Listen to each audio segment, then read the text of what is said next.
Alright, y'all boys, it's your boy Slash back from another video. It's by the title. I'm doing a whole reaction slash review to Sonic 3. Like I said, if y'all didn't watch the movie, go ahead and watch the movie.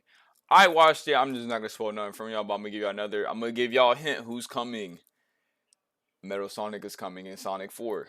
But that's the least y'all gonna get out of me because I watched the movie. I'm not gonna lie, I'm not gonna overhype this movie, but this movie was probably the best movie by the Sonic 3 was by far the best movie of 2024. Probably up there with Deadpool. Probably better than Deadpool, but I'm gonna be honest with you. Sonic, if Jim Carrey came back out of retirement, Jim Carrey's a legend, bro. Bro, Sonic 3 had.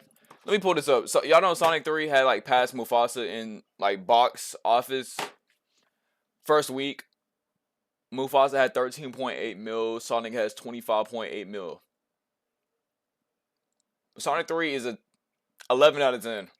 Great movie. But we're gonna get straight into this because I gotta show y'all this, bro. I got to show y'all. If y'all did watch the movie, y'all go ahead and watch this one with me. If y'all didn't watch the movie, please don't watch this video. But we need Team Sonic's immediate assistance. Project Shadow is far beyond anything we've ever encountered. Shadow is a YN version of Sonic, probably way more stronger. I'm gonna tell y'all, Shadow is not a evil person, but bro, Robotnik really brainwashed him very badly. Shadow is a YN of Sonic. I don't want no issues with Shadow if I was to ever see him in person. I do not want no issues with him. Welcome to Watch Mojo, and today we're looking at details from Sonic the Hedgehog 3 that only true fans will understand the gravitas of. There will naturally be some spoilers. Number 10. Live and Learn. This third film borrows several musical cues from the games. A piano version of the classic Green Hill Zone theme plays in the background as Tom and Maddie busy themselves with tedious hobbies.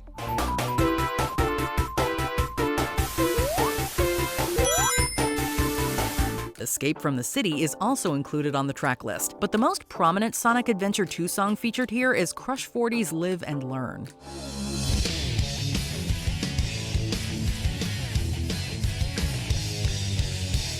Traces of the headbanging tune can be heard in the film's opening, where Shadow is held at the gun-operated Prison Island, a locale introduced in Sonic Adventure 2. This is just a sample of Live and Learn, but that epic guitar riff and Johnny Jewelli's vocals are dialed up to 11 for the grand finale as Sonic and Shadow join forces.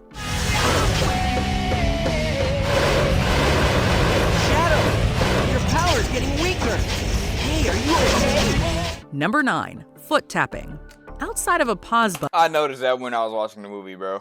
That foot tapping is funny. Nothing can make Sonic stand still. Even if you set your controller aside, he will impatiently tap his foot until you resume playing. Or drown. An early scene replicates the spirit of the games as Sonic races Tails and Knuckles through the woods. Falling behind, I ain't gonna lie, they did their part on this movie. I got to watch that Sonic movie, bro. the blue blur ignites the afterburners, which might be a reference to the Adventures of Sonic the Hedgehog. Come on, Circuit Head!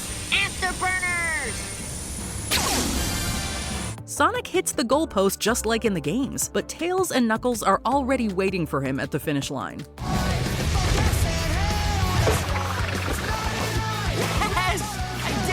Both cheekily tap their feet, stealing a move from Sonic. Of course, these are just holograms as the real Tails and Knuckles prepare a surprise for Sonic. He's still the fastest thing alive, other than Shadow. You sure you want to challenge the fastest creature in the universe? I mean, that's kind of my whole brand. Number 8. Blow into it. Whether you were a Nintendo kid or a Sega kid growing up in the 90s, we could all identify with a mutual dilemma: game cartridges not working properly. Before calling any hotlines for technical support, our first instinct was always to remove the cartridge and blow into it. Tom and Maddie get the same idea when a USB flash drive isn't responding. Oh! Yeah, They that's try crazy. blowing into it. Tails is quick to denounce this as an urban legend with no real scientific backing. You can't argue with results though, as the USB suddenly kicks into gear. Game cartridges might be outdated, but as long as we're still using USBs, this old trick will keep blowing in the wind, whether or not it really works. Number 7. Eggman lore. Jim Carrey delivers double the Eggman, playing Dr. Ivo Robotnik and his grandfather Gerald Robotnik. In the saggy flesh. The elder Robotnik debuted in Sonic Adventure 2 with his granddaughter Maria. The The film remains faithful to Maria's tragic fate, driving Gerald to seek revenge using his Eclipse cannon. Like in the game, Gerald's plot to destroy the world here doesn't pan out, although the moon could use some maintenance afterward. The film is loaded with several other Eggman Easter eggs. Robotnik has a crab mech lair similar to the Death Crab from Sonic Forces. The Doctors bond at a virtual amusement park resembling Eggman Land from Sonic Unleashed. Yep. We also finally get to see Carrie in a more game-accurate suit that emphasizes the Eggman belly. We can rule humanity.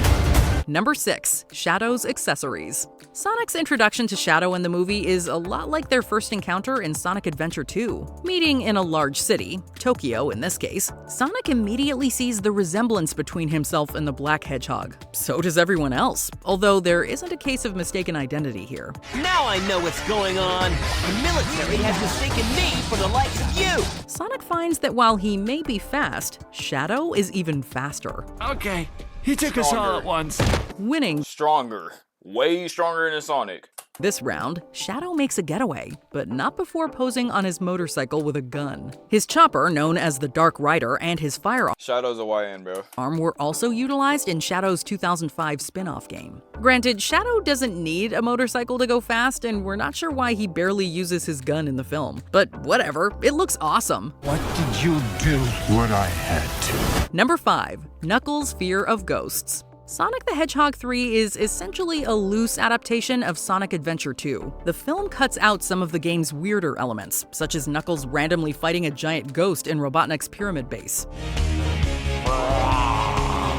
Even that boss fight is alluded to, however. Exploring Gerald Robotnik's hideout, Knuckles tenses up at the idea that this place might be haunted. Knuckles nonetheless insists that he isn't afraid of ghosts. Remember what happened last movie night? There's no such thing as a friendly ghost. Sonic and Tails beg to differ, recalling a movie night where Knuckles got freaked out watching Casper. Knuckles versus Casper. It's the crossover we didn't know we wanted. After meeting King Boom Boo, we imagined that Knuckles would have a prejudice against all ghosts, even the so-called friendly ones. Number 4. Chow Garden. For such a high-octane game, one of our favorite parts of Sonic Adventure 2 is simply chilling in the Chow Gardens, raising those little guys. Don't worry, buddy. In Sonic's cinematic continuity, Chow haven't quite broken out in the US, but they're huge in Japan. When Team Sonic arrives in Tokyo, an advertisement for Chow in space can be Wait a minute, did I zoom in out of y'all? Yeah, I did. I was making sure I did. Yeah, okay. Because I didn't want to look, you know what I'm saying? spotted in the background. Recovering from their loss against Shadow, Team Sonic retreats to a Chow Garden. What is this den of madness? In this interpretation, it's less like a garden and more akin to an entertainment restaurant. Think Chuck E. Cheese, but with bluer animatronics instead of vermin. Speaking of mice, Tails is mistaken for Detective Pikachu, which is ridiculous. He sounds nothing like Ryan Reynolds. Pikachu? He does look like a Pokemon. Pika Pika. Number 3. No food or movies. Recruited by Gun to deal with Shadow, Team Sonic boards a helicopter to Tokyo. Arriving over the city, Sonic isn't impressed with the in-flight entertainment and refreshments, or lack thereof. He jumps out of the helicopter saying a familiar line. This exact quote is taken from his introduction in Sonic Adventure 2. In that game, Sonic is confused for Shadow, being contained on a Gun helicopter. They can't hold him for long, however. Busting out, Sonic condemns his captives for having no food and movies. Talk about low-budget flights, no food or movies, I'm out of here. Breaking off a piece of the helicopter, Sonic sky surfs to the city below. Little callbacks like this go a long way in showing that the filmmakers understand their fan base. Yeah! Number 2. Sonic vs. Shadow. After duking it out in space, Sonic and Shadow team up to save the world. To do so, they both must harness the power of the Chaos Emeralds, going supercharged. Although there isn't a showdown with a bio-lizard, the film's climax is mostly in line with the final stage of Sonic Adventure 2. Sonic and Shadow even recreate an iconic image from the game as they cross paths. Also, like in the game, Shadow makes the ultimate sacrifice to honor what Maria would have wanted for Earth. Maria, this is what you wanted, right? Being a fan favorite, though, a post-credit scene makes it clear that Shadow the Hedgehog will return. Dr. Robotnik's fate is left up in the air, however. We guess it'll depend if Spoiler alert, he's alive. Robotnik might be alive. Shadow, I thought he was dead at the end of the movie, but he's alive. Jim Carrey needs the money. It's not really about the money. I joke about the money. Before we continue, be sure to subscribe to our channel and ring the bell to get notified about our latest videos. You have the option to be notified for occasional videos or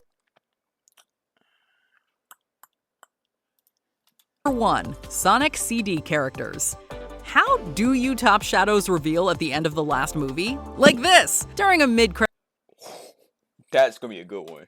scene, Sonic is confronted in the woods by another fan-favorite villain, Metal Sonic. You might know everything I'm going to do, but that's not going to help you since I know everything you're going to do. Strange, isn't? While Sonic gives the robot a run for his money, the Hedgehog soon finds himself surrounded by mechanical doppelgangers. Just when it appears the film will cut to black, a giant hammer comes swirling in. Wielding it is a female pink hedgehog. She doesn't say her name, but fans know this is Amy Rose. Now you're gonna get it! It's fitting that Metal Sonic and Amy would appear together, as both made their debuts in Sonic CD. The best Sonic game you've probably never played because it was on Sega CD. Real fans have a copy though. Who are you hoping to see in Sonic the Hedgehog 4? Rouge the Bat? Rouge the Bat, Silver, like I said, we got a lot of Easter eggs though, because they said Silver's coming, Rouge supposed to be coming. They even said Mecha Sonic. If y'all know about Mecha Sonic, he was a problem too. Not Metal Sonic, Mecha Sonic. It's a lot. But like I said, if y'all enjoyed that review, like I said, I'd recommend to check out that Sonic movie for sure. But yeah, it's your boy Slice, and I'm out. Peace.